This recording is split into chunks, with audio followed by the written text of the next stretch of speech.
Hey anglers, it's Al, the Hitman Sims with the Connecticut Fishing Recon Report, brought to you by BlackOpsFishing.com, real undercover fishing.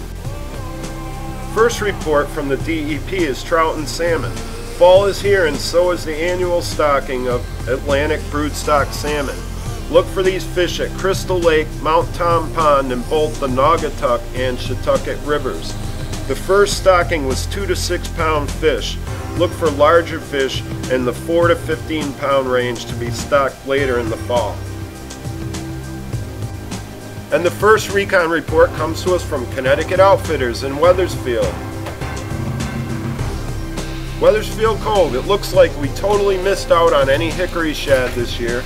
No reported catches at all, but pike fishing is picking up. Live bait like large Arkansas shiners and even yellow perch or other panfish make great big bait presentations. Rogvik landed 3 pike from the point Thursday, all on live bait. On the Connecticut River, the Middletown area gave up 3 nice carp to a group of dedicated that toughed out the inclement weather Tuesday. Put in your time and you will be rewarded. On the marine side, striper fishing is tough with all the blues. Bluefish are ruling the sound, and that's good if you like bluefish, chunk baits from shore, or topwater lures as well. Albies and very few bonito from Fisher's Island, Watch Hill, and some reported from further inside the sound this week. Albie snacks and deadly dicks are the go-to baits. Tautog alias blackfish season opens October 10th. Daily creel limit is 4 and the fish have to be at least 16 inches. And the next recon report comes to us from Hillier's Tackle in Waterford, Connecticut. John says porgy fishing is still very good and should stay that way for a while.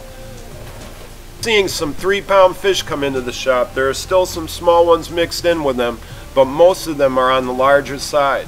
The best spots are the Spindle at Bartlett's, Race Rock, Two Tree Channel, East Point, and also Black Point, both on bait and small jigs. Blackfish, alias Tautog, season opens October 10th, tomorrow. Regulations are 4 fish over 16 inches per angler. Stop at Hillier's and register for their Blackfish contest with weekly prizes and a $500 grand prize. Black Sea Bass. Black Sea Bass have really made a comeback. Fishing is good to excellent with really nice sized fish at places like Race Rock, Terabas Shoal, with also some big porgies mixed in. There's smaller fish around the rock piles all over the sound.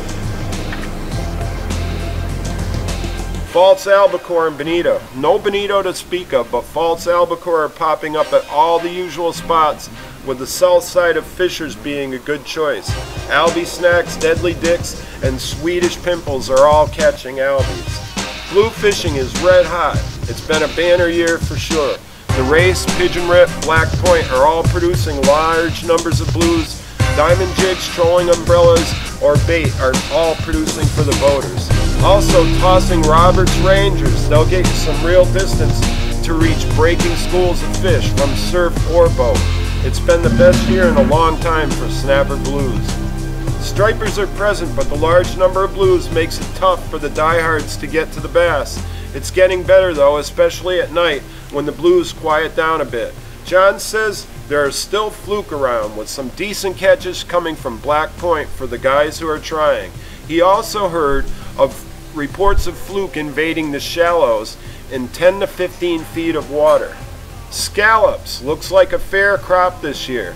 Season opens November 15th and extends to March 31st. The shop will have all the info, licenses, and equipment on hand. Stop in and check us out. And the next recon report comes to us from Fishing Factory 3 in Middletown. On the Connecticut River, the temps are dropping daily and the calicos are on the chew. Try places like Wethersfield, White Oaks Coves, or Chapman's Pond. Pike reports have been slim, but Andrew's sure they're on the prowl.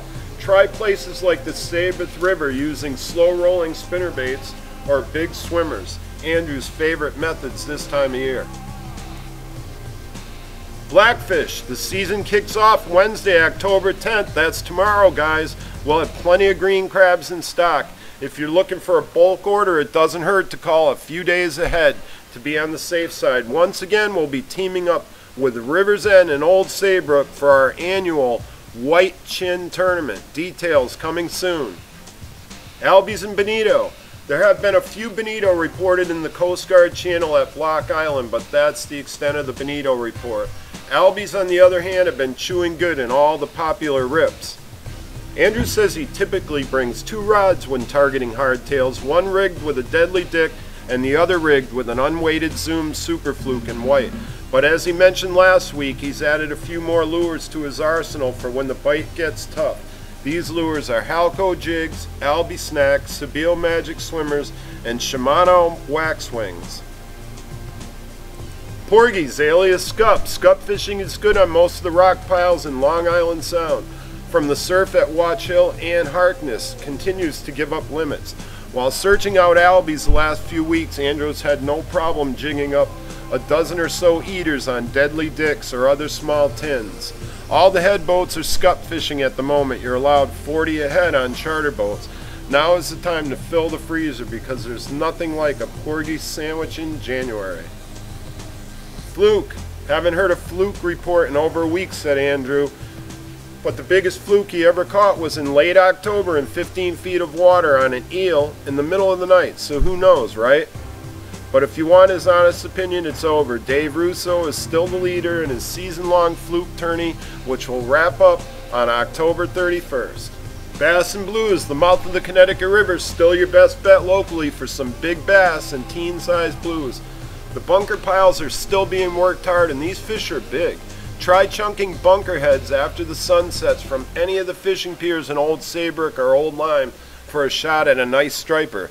Outside the river, things are a little quiet.